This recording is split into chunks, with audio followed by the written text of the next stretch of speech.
Noong March 21, 1963, isinara ang federal prison ng United States sa Alcatraz Island sa San Francisco Bay.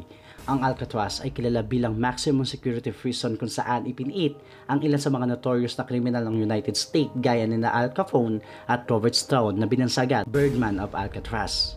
Ano nga ba ang storya tungkol sa Alcatraz? Yan ang aalamin natin.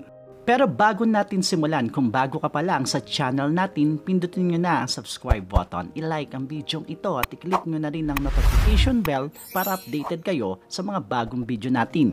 Simulan na natin!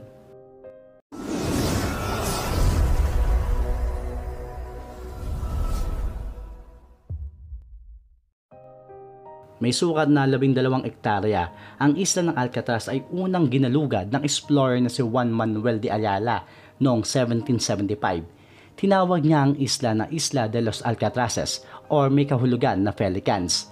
Dahil sa mga ibong pelicans na dumadayo sa isla, noong 1849 nang ibenta ang isla sa United States government. Nagsilbi ito bilang morgue noong Civil War at military prison noong 1861. Ilan sa mga naunang preso nito ay ang mga Hopi Indian mula sa Arizona Territory na nag-aklas sa pamahalaan at mga sundalong Amerikano na nagtaksil noong Philippine-American War. Noong 1907, nang italaga ang Alcatraz bilang Pacific Branch ng United States Military Prison, na kompleto ang construction ng makabagong pasilidad ng kulungan makalipas ang 4 na taon. Mahigpit na seguridad ang ipinatupad sa Alcatraz Prison at nakilala ang isla dahil sa hirap na makatakas dito. Sa isla, ginamit ang ilan sa mga kauna-unahang metal detector sa mundo. Sa panahon ng kasagsagan nito noong 1950s, tinatayang nasa 200 mga bilanggo ang ikinulong dito.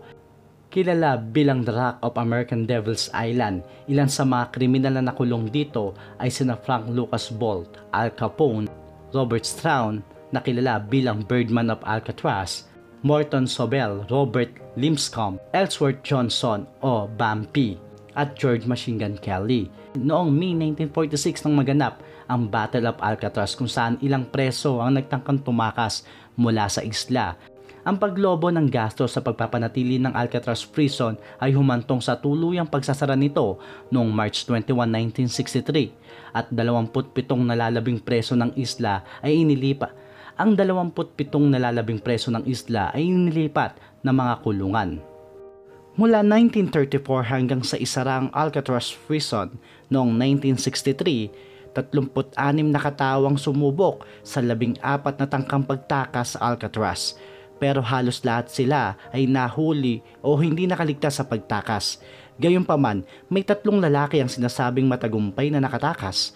Nireport pa na sila ay namatay habang papatakas o hindi nakayanan ng ginawa nilang pagtakas. Ngunit may mga ebidensya na sila ay matagumpay na nakatakas at namuhay ng malaya.